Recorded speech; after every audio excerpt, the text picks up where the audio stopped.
അയലത്തുകാരൊക്കെയാണ് ഭക്ഷണത്തിനൊക്കെ സഹായിക്കുന്നത്. സാനിയുടെ ഒറ്റയാൾ വിചാരിച്ചുകൊണ്ട് എനിക്ക് എൻ്റെ വീട് വെക്കാൻ പറ്റിയതും. താമസിക്കാനൊരിടവുമില്ല, വീടിൻ്റെ ബുദ്ധിമുട്ടും എല്ലാം കൊണ്ടും വല്ലാത്തൊരവസ്ഥയിലാണ്. പുതിയ വീടൊക്കെ ആയല്ലേ, ഇന്ന് അവർക്കൊരു വീടായി. ഇത് സനിയുടെ സമ്മാനമാണേ.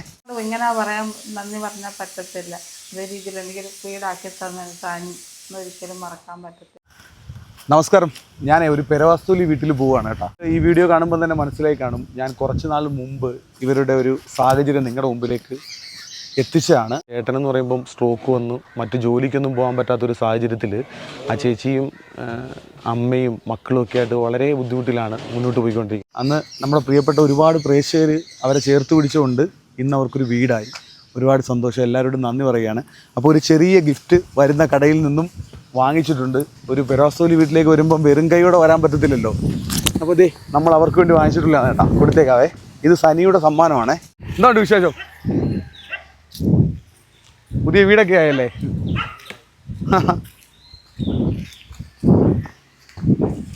ഇന്നലെ വരാൻ പറ്റില്ല, കുറച്ച് തിരക്കായിപ്പോയി. അപ്പം പെരാസ്തോലി വീട്ടിൽ സനി വന്നിട്ട് എന്തെങ്കിലും ഒരു സമ്മാനം കൊണ്ടുവന്നേ. ഒരു ചെറിയ സമ്മാനമോ? വാ.